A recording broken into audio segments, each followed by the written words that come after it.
o Atlético é quem tem a obrigação de ganhar o jogo, de se classificar. Se não, Tomás, não teremos brasileiros com chance de títulos na Sul-Americana.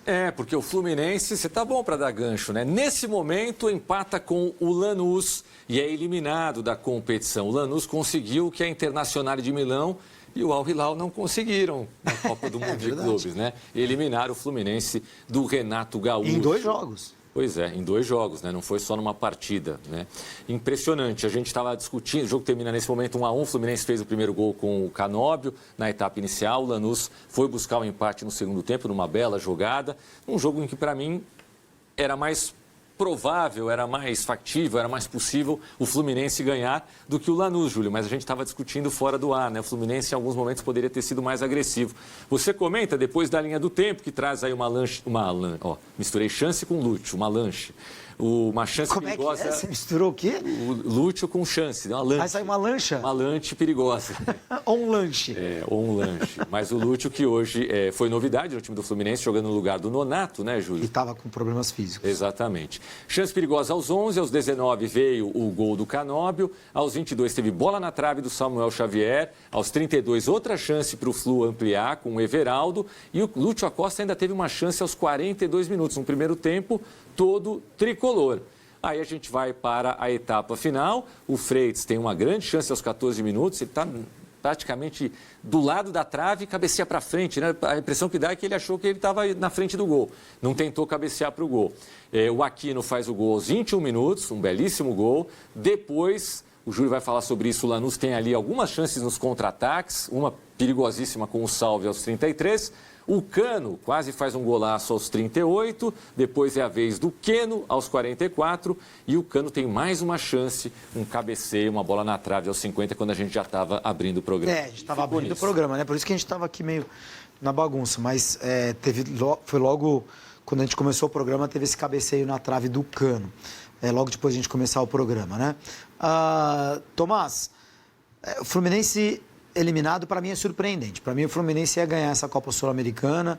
Eu achava que o Fluminense tinha muita cara de Copa depois do que ele fez no Mundial de Clubes. É importante lembrar, a gente está falando, já que a gente está com uma linha do tempo no ar, né?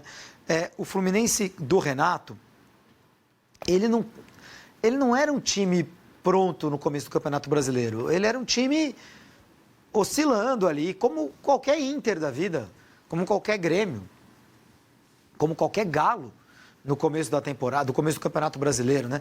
Veio do estadual em que não foi o Fluminense de outros anos, que encarou o Flamengo de frente, etc. E começou muito... E aí, no Mundial de Clubes, o Renato encontra, né? É um Mundial mágico, é um mês mágico para o Fluminense.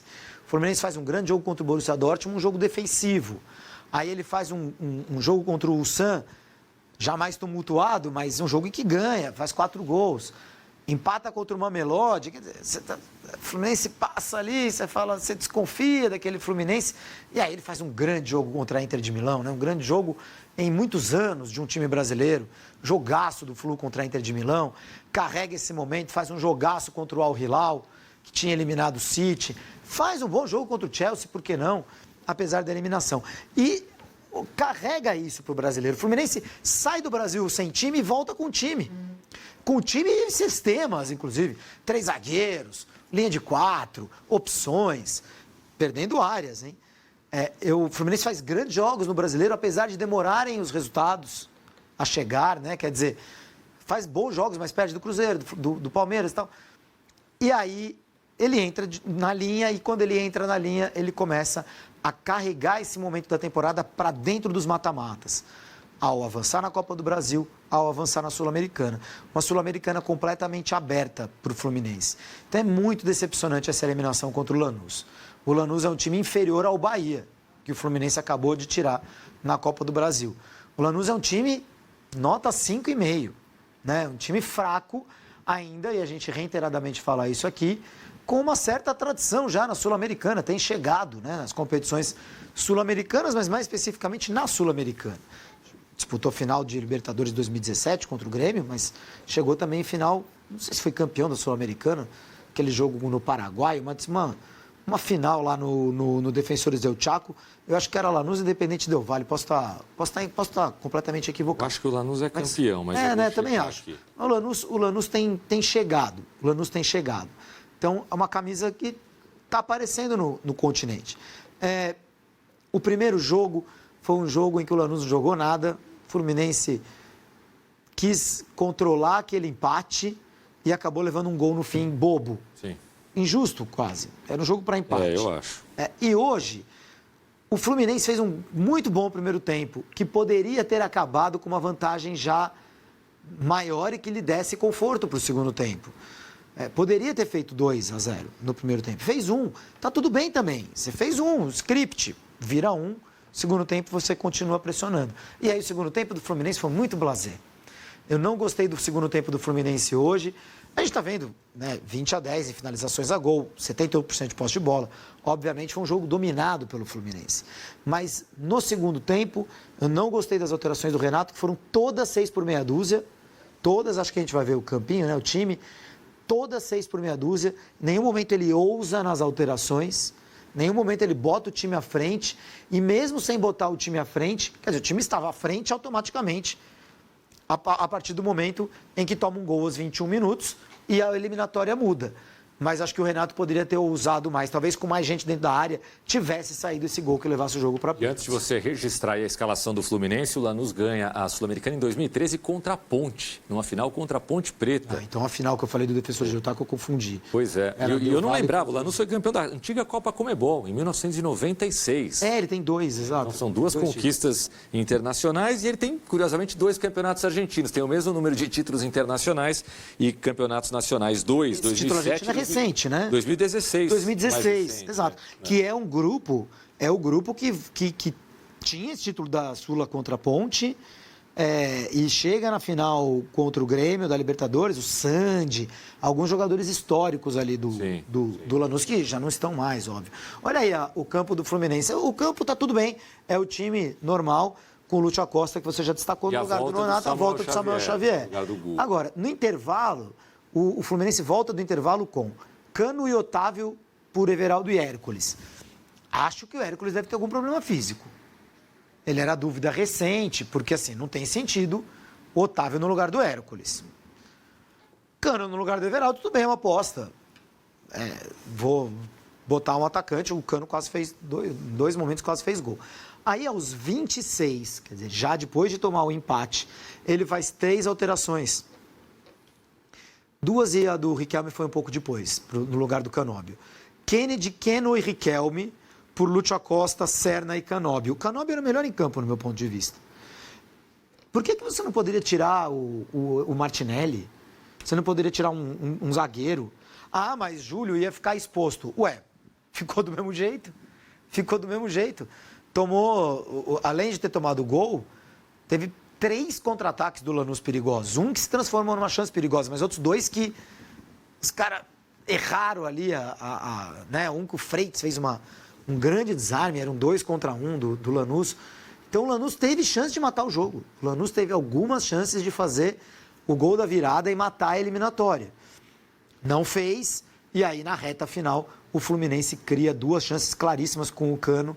A última delas na trave é um pecado, né? Porque é um cruzamento da direita, ele cabeceia na pequena área, sozinho, é o típico gol do Cano. E a bola caprichosamente bate na trave, parece que não era para ser. Flu poderia ter ganhado hoje, poderia ter empatado na Argentina, mas eu acho que de uma forma geral foi uma eliminatória decepcionante do Fluminense. Assim. Ele jogou menos do que ele poderia ter jogado. Agostinho Canóbio com nota 7.9, a melhor nota pelo SofaScore, tá vendo? Jogou 77 minutos, marcou o gol, que foi belíssimo.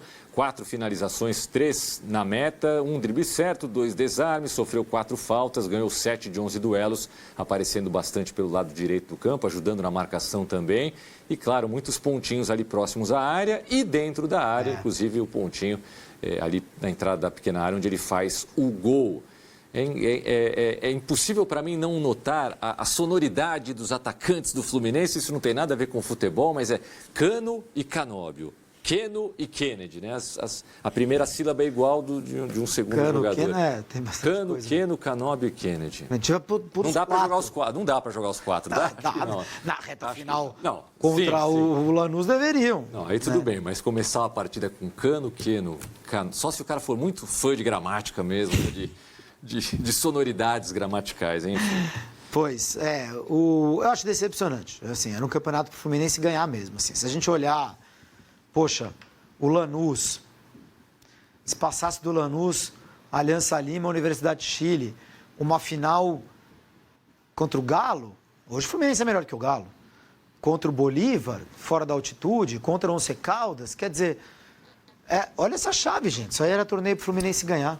Olha, repare, isso não vai acontecer provavelmente porque o Once Caldas ganhou fora de casa, a primeira por 2-0, mas existe uma possibilidade de termos times todos não campeões da Libertadores na semifinal, né? O Lanús, qualquer um que vier da chave entre Aliança e Universidade de Chile, o Bolívar e o Independiente Del Valle.